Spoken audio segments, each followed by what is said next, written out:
Assalamualaikum warahmatullahi wabarakatuh. Perkenalkan, saya Claudia Blomkot dengan NIM 151422035, mahasiswa jurusan Pendidikan Guru Sekolah Dasar Fakultas Ilmu Pendidikan Universitas Negeri Gorontalo. Di video kali ini, saya akan memaparkan mengenai model-model pengembangan bahasa Indonesia yang ada di sekolah dasar serta pengertian apa itu model pembelajaran. Nah, tujuan saya membuat video ini yaitu untuk memenuhi tugas mata kuliah pengembangan materi pembelajaran Bahasa Indonesia Sekolah Dasar yang diampu oleh Ibu Siti Rahmatia Adam, MPD. Yang pertama yaitu pengertian model pembelajaran. Nah, model pembelajaran ini merupakan suatu kerangka konseptual yang menggambarkan langkah-langkah atau tahapan dalam proses pembelajaran. Menurut Direktorat Pembinaan Sekolah Menengah Atas tahun 2016, model pembelajaran disusun secara sistematis untuk membantu dalam mengorganisasikan pengalaman belajar agar tujuan pembelajaran dapat tercapai. Hendra Cipta tahun 2021 juga menyatakan bahwa model pembelajaran berfungsi sebagai pedoman bagi guru dalam merancang dan melaksanakan kegiatan belajar mengajar, dengan tujuan utama memberikan pengalaman belajar yang terstruktur bagi peserta didik. Jadi, dapat disimpulkan bahwa model pembelajaran merupakan kerangka konseptual yang sistematis untuk mengorganisasikan pengalaman belajar agar tujuan pembelajaran dapat tercapai secara efektif. Yang kedua yaitu model-model pengembangan bahasa Indonesia sekolah dasar. Nah, dalam proses belajar mengajar, pendidik harus mampu memilih dan menerapkan strategi, model, serta metode pembelajaran yang sesuai dan efektif. Menurut Chris Sandi tahun 2018, terdapat berbagai model pembelajaran yang dapat diterapkan dalam pembelajaran bahasa Indonesia di sekolah dasar, yaitu sebagai berikut.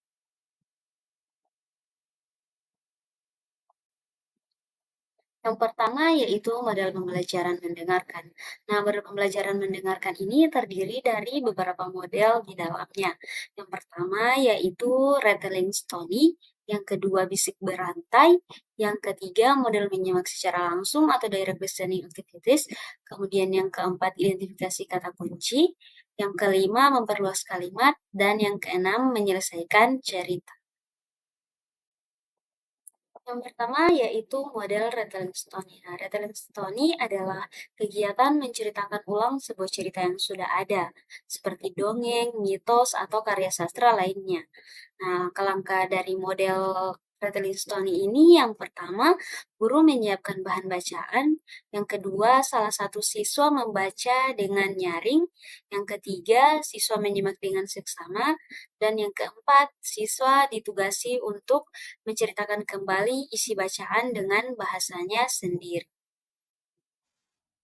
Yang kedua yaitu model bisik berantai. Nah, bisik berantai yaitu berbisik di mana guru membisikkan suatu pesan atau informasi kepada siswa. Nah, langkah-langkah model bisik berantai ini yang pertama, guru membisikkan suatu pesan kepada seorang siswa, kemudian siswa tersebut membisikkan pesan itu kepada siswa kedua. Yang ketiga, siswa kedua membisikkan pesan itu kepada siswa ketiga, begitu seterusnya. Kemudian yang keempat, siswa terakhir menyebutkan pesan itu dengan suara jelas di depan kelas. Dan yang kelima, guru memeriksa apakah pesan itu benar-benar sampai pada siswa terakhir atau tidak. Yang ketiga yaitu model menyimak secara langsung atau DLA, yaitu Direct Listening Activities, di mana model pembelajaran yang melibatkan kegiatan mendengarkan secara langsung. Nah, langkah-langkah model DLA ini adalah yang pertama, guru mengemukakan tujuan pembelajaran, kemudian membacakan judul teks simakan, kemudian bertanya jawab dengan siswa tentang hal-hal yang berkaitan dengan judul bahan simakan sebagai upaya untuk pembangkitan unsur siswa. Selanjutnya, guru mengemukakan hal-hal pokok yang perlu dipahami siswa dalam menyimak. Yang keempat yaitu model identifikasi kata kunci. Nah, identifikasi kata kunci adalah model untuk memahami informasi dengan menghilangkan kata-kata yang tidak penting dalam sebuah kalimat ataupun pernyataan. Contohnya yaitu setiap kalimat, paragraf, ataupun wacana selalu memiliki sejumlah kata yang dapat mengungkapkan isi keseluruhan kalimat, paragraf, atau wacana. Nah, kata-kata yang mewakili isi keseluruhan ini disebut kata kunci atau keyword. Nah, menyimak isi kalimat yang panjang atau paragraf dan wacana pendek-pendek tidak perlu menangkap semua kata-katanya. Cukup diingat beberapa kata kunci yang merupakan inti pembicaraan. Nah, beberapa kata kunci yang merupakan inti pembicaraan ini melalui perakitan kata kunci menjadi kalimat-kalimat utuh sampai isi singkat bahan simakan. Yang kelima yaitu model memperluas kalimat. Nah, memperluas kalimat ini adalah model untuk menambahkan kata, frasa, atau klausa ke dalam kalimat inti untuk memberikan detail tambahan. Langkah-langkahnya yaitu yang pertama, guru menyebutkan sebuah kalimat, kemudian siswa mengucapkan kembali kalimat tersebut. Nah, kembali guru mengucapkan kalimat tadi. Nah, kemudian guru mengucapkan kata atau kelompok kata lain. Nah, siswa melengkapi kalimat tadi dengan kelompok kata yang disebutkan terakhir oleh guru. Hasilnya adalah kalimat yang diperluas. Yang keenam yaitu model menyelesaikan cerita. Nah, menyelesaikan cerita adalah kerangka konseptual yang digunakan sebagai pedoman dalam menyelesaikan cerita. Langkah-langkah model menyelesaikan cerita ini adalah yang pertama, kelas dibagi menjadi beberapa kelompok. Setiap kelompok beranggotakan 3-4 orang. Kemudian guru memanggil anggota kelompok pertama, misalnya kelompok 1 maju ke depan kelas. Nah, yang bersangkutan disuruh bercerita. Judulnya bebas dan kadang-kadang juga ditentukan oleh guru. Nah, setelah yang bersangkutan bercerita, misalnya baru seperempat bagian isi, lalu dipersilakan guru untuk duduk. Nah, cerita tersebut dilanjutkan oleh anggota kedua, dan seterusnya. Kelas boleh juga tidak dikelompokkan. Semua siswa harus siap dipanggil untuk bercerita, sementara yang belum tampil ke depan harus menyimak benar-benar jalan ceritanya. Nah, di sini model pembelajaran yang kedua yaitu model pembelajaran berbicara. Nah, model pembelajaran berbicara ini terdiri dari 3 model yaitu listening team, kemudian model in the news, dan model siapa dan apa saya. Nah, yang pertama yaitu model listening team. Nah, model pembelajaran listening team ini adalah model pembelajaran yang melibatkan kegiatan mendengarkan untuk memahami konsep, prinsip, atau keterampilan. Langkah-langkah model listening team ini adalah yang pertama, siswa dibagi dalam kelompok dengan anggota 4-5 orang. Kemudian jelaskan pada tiap kelompok bahwa mereka mempunyai kewajiban menjelaskan materi pembelajaran yang disampaikan oleh guru. Kemudian bagilah kelompok menjadi kelompok penyaji, penjawab, kelompok pro, kelompok kontra, dan penyimpul. Kemudian jelaskan masing-masing tugas kelompok tersebut. Langkah yang keempat yaitu tugas penyaji, menyajikan kembali pelajaran yang disampaikan guru. Kelompok ini boleh membuat catatan ringkas tentang materi yang diberikan guru. Meski demikian fokusnya adalah pada aspek menyampaikan materi secara lisan. Langkah yang kelima yaitu tugas kelompok penjawab adalah menjawab pertanyaan kelompok penanya. Kemudian langkah yang keenam, tugas kelompok kontra adalah mencatat dan mengungkapkan hal-hal yang tidak disetujui. Langkah yang ketujuh, uraian hal-hal yang tidak disetujui dapat dilakukan pada saat diminta menjelaskan. Langkah yang kedelapan, kelompok penyimpul menyimpulkan hasil yang dibicarakan dan menjelaskan secara lisan kepada semua kelompok. Yang kedua yaitu model in the news. Nah, model in the news ini adalah model pembelajaran aktif yang menggunakan berita, gambar, atau artikel untuk menyampaikan materi pembelajaran. Langkah-langkah model in the news ini yang pertama, siswa dibagi dalam 4 atau 5 kelompok. Kemudian siswa dalam tiap kelompok diminta membaca 4 atau 5 artikel yang berbeda. Nah, sambil membaca, siswa diminta menuliskan isi artikel yang dibaca. Setelah membaca, siswa diminta untuk menukar artikel yang dibaca dengan teman kelompok lain. Kemudian, tiap kelompok diminta merangkai ulang pokok-pokok berita atau artikel yang dibaca dengan bahasa sendiri.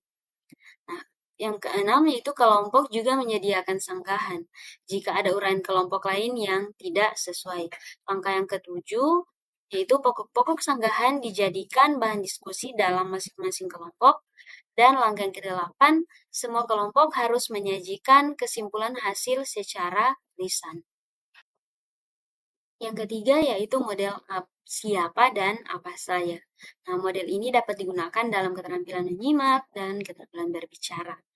Langkah-langkah dari model ini yaitu, yang pertama, bagilah kelompok menjadi 2 atau 3 kelompok besar, kemudian guru menyiapkan beberapa hal terkait dengan tokoh, profesi, dan peristiwa. Kemudian tulislah pada selembar kertas tentang tokoh, peristiwa, atau profesi yang disiapkan. Siswa diminta mengambil gulungan kertas tersebut. Setelah mendapat gulungan kertas, mintalah salah satu anggota tim untuk berperan sesuai dengan isi gulungan kertas yang diperoleh. Peserta yang memerankan tokoh dalam kertas yang digulung menjadi tamu misteri bagi kelompok lain. Berilah waktu 5 menit bagi anggota kelompok untuk mengantisipasi dan menjawab pertanyaan dari kelompok yang memerankan tokoh misteri. Kemudian pilih satu kelompok yang akan menjadi tamu bagi tokoh misteri. Di sini semua kelompok harus mendapat giliran. Kemudian angka yang kedelapan, mintalah tamu misteri untuk menyebut salah satu identitasnya sesuai dengan gulungan kertas. Sebelum tamu misteri menyebutkan salah satu identitasnya, 2 kelompok lain diminta menjadi kelompok panelis untuk mengajukan pertanyaan kepada tamu misteri secara bergiliran. Tamu misteri hanya dapat menjawab dengan jawaban ya, tidak, atau ya, bukan, sampai salah satu dari kelompok panelis dapat menemukan jawabannya. Usai menemukan jawaban atas identitas tamu misteri, kelompok panelis dapat menyimpulkan dan memperjelas serta menebak identitas tamu misteri. Demikian seterusnya untuk kelompok lain dan profesi atau tokoh lainnya. Nah, yang ketiga yaitu model pembelajaran membaca. Nah, model pembelajaran membaca ini terdiri dari beberapa model juga di dalamnya, yaitu yang pertama, kegiatan membaca berpikir terarah atau model Directed Reading Thinking Activity atau DRTA. Yang kedua yaitu model KWL. Yang ketiga, model PORP atau Predict, Organize, Rehearse, Practice, Evaluate. Dan yang keempat yaitu model ECOLA, yaitu Extending Conceptual Language Activities.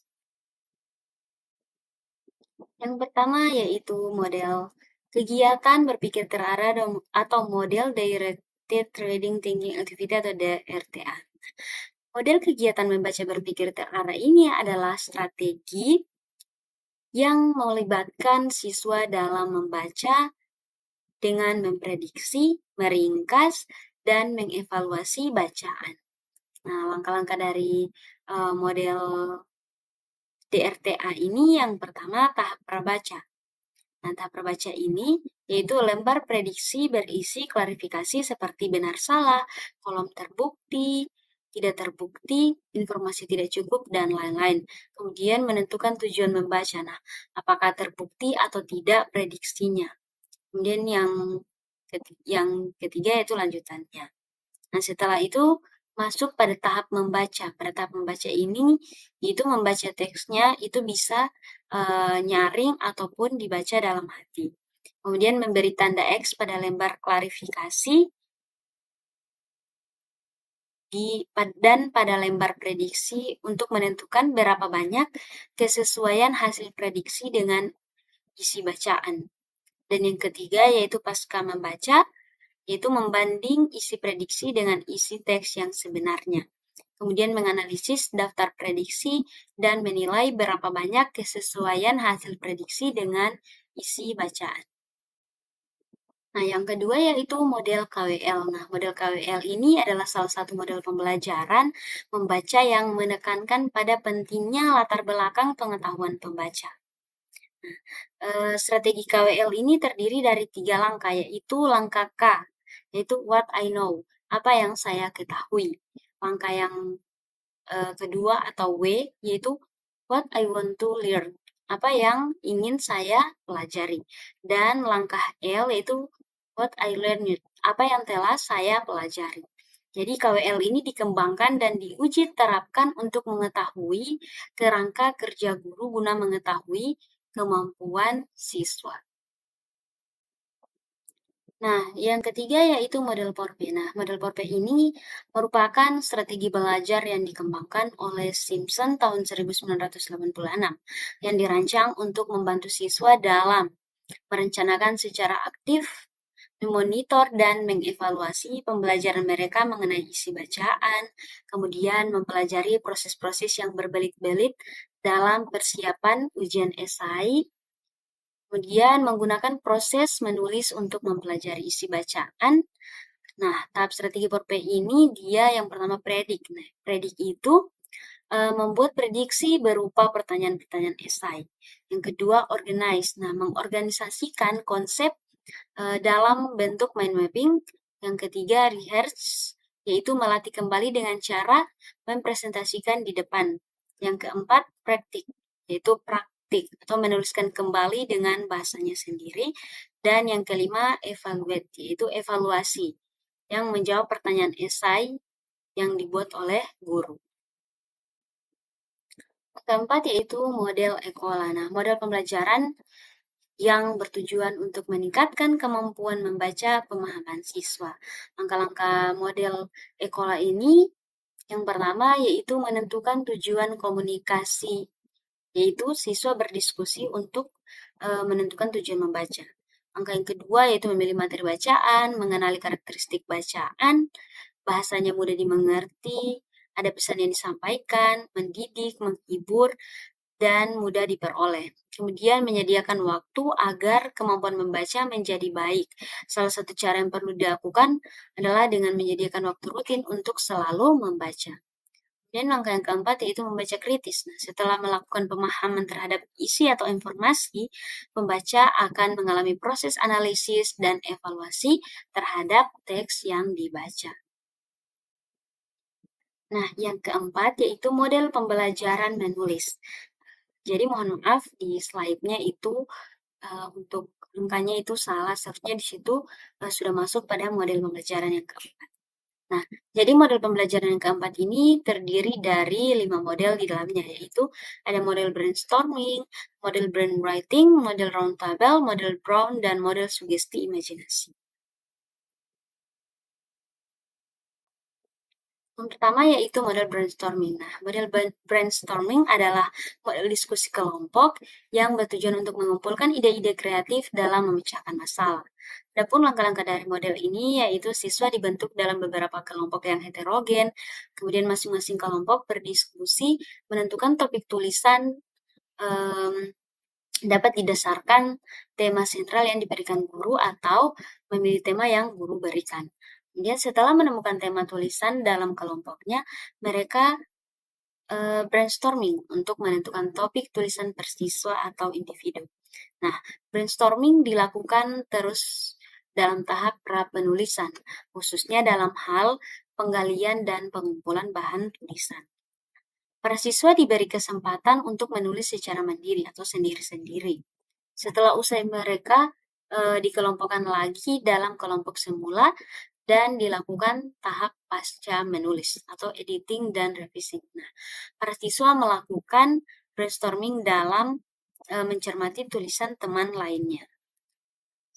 Kemudian para siswa memperbaiki tulisannya kembali. Setelahnya setiap kelompok menyajikan beberapa atau satu tulisan yang dianggap paling baik di kelompoknya. Itu secara lisan. Nah, guru dan siswa lainnya merefleksi atau menanggapi dan evaluasi tulisan teman yang disampaikan. Kemudian yang terakhir, tulisan dikumpulkan dan dievaluasi oleh guru. Yang kedua yaitu model brainwriting. Nah, adalah model pembelajaran yang menggunakan tulisan untuk menghasilkan ide secara cepat. Langkah-langkah model ini yaitu siswa dan guru mendiskusikan tema tulisan yang akan dituliskan. Kemudian siswa diberi kesempatan untuk melakukan proses pra-penulisan secara individu atau kelompok, baik indoor maupun outdoor. Nah, jika berkelompok, hal-hal yang dibicarakan dan berbagai saran gagasan teman harus dituangkan dalam kartu atau lembar gagasan. Kemudian temuan siswa dalam kegiatan pra-penulisan dituangkan dalam lembar atau kartu gagasan.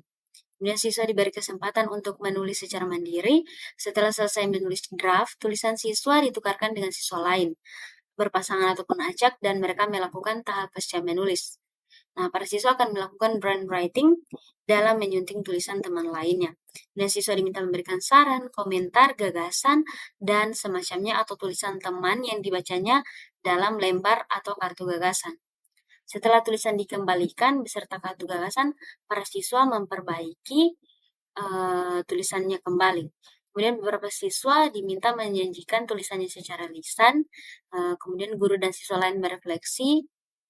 Setelah itu tulisan dikumpul dan dievaluasi oleh guru. Nah, model ini hampir sama dengan model yang pertama tadi, yaitu model brainstorming.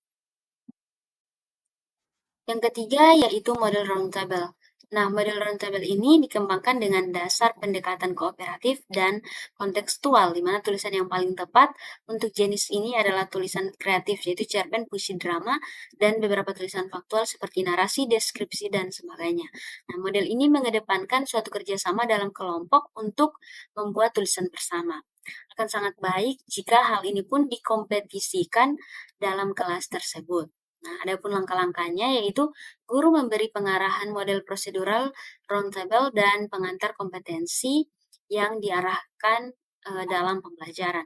Kemudian siswa dikelompokkan dalam beberapa kelompok dengan jumlah anggota seimbang, mungkin 4-5 orang. Kemudian siswa dan guru menentukan topik dan tujuan atau genre suatu tulisan bersama-sama. Nah, jika sudah ditentukan sebuah topik untuk semua siswa, maka tiap kelompok bersiap menulis secara serentak. Nah, tiap siswa menulis di lembarnya masing-masing dengan batasan tertentu yang disepakati bersama. Nah, aba-aba mulai dan berhenti dikendalikan oleh guru. Jika dinyatakan berhenti, maka kegiatan menulis berhenti. Lalu guru memerintahkan putar atau geser. Artinya lembar tulisan tiap siswa digeserkan ke siswa di sebelahnya, itu dalam kelompoknya. Nah, ketika guru menyuarakan mulai, maka mereka harus melanjutkan tulisan temannya. Demikian sampai kertas kembali pada pemiliknya lagi. Jadi tiap siswa kembali mencermati hasil tulisan yang ada. Kemudian tiap kelompok menilai tulisan dalam kelompoknya dan buat urutan tulisan dari yang terbaik sampai yang kurang baik. Kemudian semua tulisan siswa dipajang di papan tulis sesuai kelompoknya. Kemudian semua siswa saling melihat dan membaca tulisan teman sekelasnya. Nah, guru dan siswa merefleksi hasil penulisan. Nah, yang keempat yaitu model Brown. Nah, model ini didasari oleh pemahaman bahwa media pembelajaran merupakan suatu bagian yang sangat berpengaruh terhadap keefektifan pembelajaran. Apalagi media dan alat bantu belajar kian lama, kian variatif, dan interaktif. Nah, media yang dapat digunakan dalam pembelajaran menulis dapat berupa media visual, audio, project motion, dan lain-lain. Di antaranya adalah gambar, peta, bagan, grafik, foto, poster, iklan, perangko, video, OHP, dan sebagainya. Ada contohnya di sini yaitu langkah pembelajaran menulis dengan media pajal, yaitu langkah-langkahnya. Guru menyiapkan pajal gambar berseri tentang suatu masalah. Kemudian guru membagi siswa dalam beberapa kelompok dan mengemukakan kompetensi yang hendak dicapai siswa. Dan guru membagikan pajal gambar yang sama kepada semua kelompok. Nah, tiap kelompok diharapkan mengurutkan pajal gambar berseri sesuai logika dan argumennya masing-masing. Kemudian tiap kelompok menyajikan hasilnya. Nah, dilakukan diskusi atas kerja siswa beserta alasan. Dan guru sekalian menyampaikan materi yang relevan. Lalu tiap siswa dalam kelompok Ditugasi membuat tulisan berdasar susunan gambar di kelompoknya dengan pengembangan imajinasi mereka masing-masing. Nah, tulisan disunting dalam kelompok serta secara bergantian dan diperbaiki. Kemudian yang kesembilan, dilakukan refleksi atas pembelajaran yang telah dilakukan. Dan yang ke-10, produk tulisan dikumpulkan untuk dievaluasi oleh guru. Kemudian yang terakhir atau yang kelima, model sugesti imajinasi. Nah, model ini mendasarkan pada menulis sebagai suatu proses yang perlu rangsangan menarik untuk memunculkan ide tulisan. Nah, hal ini tetap menggunakan dasar menulis sebagai sebuah proses. Adapun rangsangan atau sugesti yang dipakai dalam kegiatan ini dapat bervariasi tergantung kondisi sekolah. Beberapa di antaranya adalah lagu, musik, pembacaan puisi, tayangan pementasan drama, dengan media lagu. Nah, langkah-langkahnya yaitu guru menyampaikan kompetensi yang akan dicapai siswa, kemudian guru memilihkan lagu yang sesuai dengan materi dan tema pembelajaran, siswa bersiap menyimak lagu dan membuat catatan bahan penulisannya. Kemudian yang keempat, siswa membuat tulisan berdasar sugesti atau imajinasi tersebut. Yang kelima, siswa saling bertukar tulisan untuk menyunting tulisan temannya. Yang keenam, siswa menerima kembali hasil tulisannya beserta suntingan dan memperbaiki tulisan. Yang ketujuh, dilakukan penilaian tulisan oleh siswa atau guru. Dan yang kedelapan, guru dan siswa merefleksi pembelajaran secara menyeluruh. Nah, jadi kesimpulannya adalah model pembelajaran adalah kerangka konseptual yang mengatur pengalaman pelajar agar tujuan tercapai secara efektif.